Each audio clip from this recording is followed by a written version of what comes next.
საერთაშორისო გამჭირვალობა საქართველოს კიდევ ერთი სასამართლო დავა. არასამთავრობო ორგანიზაცია პრეზიდენტის ადმინისტრაციას უჩივის და პრეზიდენტის ფონდიდან სტუდენტების უცხოეთში სასწავლებლად გამოყოფილი თანხების ბუნდოვნობაზე საუბრობს. TV3-თან ორგანიზაციის იურისტი აცხადებს, რომ პრეზიდენტის ადმინისტრაციის მიერ ჩატარებული კონკურსი მიკერძოებული იყო და ქვეყნის მეთაურის სტიპენდია ერთიან ნაციონალურ მოძრაობასთან დაკავშირებულმა პირებმა მიიღეს.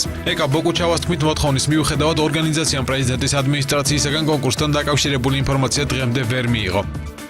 ინფორმაცია შეეხება დაფინანსებული თანხის რაოდენობას, ან ზოგადად რა თანხა გამოიყო პრეზიდენტის ფონდიდან, ვინ დაფინანსდა, სახელები და გვარების მითითებით მხოლოდ, რომელ სასწავლებლებში და რა პრიორიტეტებით იქნა შერჩეული. არასამთავრობო ორგანიზაციაში აცხადებენ, რომ პრეზიდენტის ადმინისტრაციამ საჯარო ინფორმაციის გაცემისთვის კანონით გათვალისწინებული ვადა ორჯერ დაარღვია. საერთაშორისო გამჭირვალობა საქართველოს იურისტის განმარტებით პრეზიდენტის ადმინისტრაციის მხრიდან საჭირო ინფორმაციის ვერ მიღების შემდეგ არასამთავრობო ორგანიზაციამ მიიღო გადაწყვეტილება, რომ საქმე საქალაქო სასამართლოში შეეტანათ.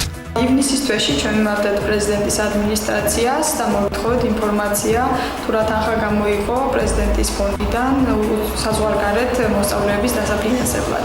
ამის შესახებ კანონით დადგენილ ვადაში ინფორმაცია არ მოგვეწოდა, შემდგომ აგვისტოს თვეში მივმართეთ პრეზიდენტის ადმინისტრაციას, ასევე არანაირი პასუხი არ მოსულა და უკვე გამოგვენით კანონით მინიჭებული უფლება და მიმართეთ სასამართლოს.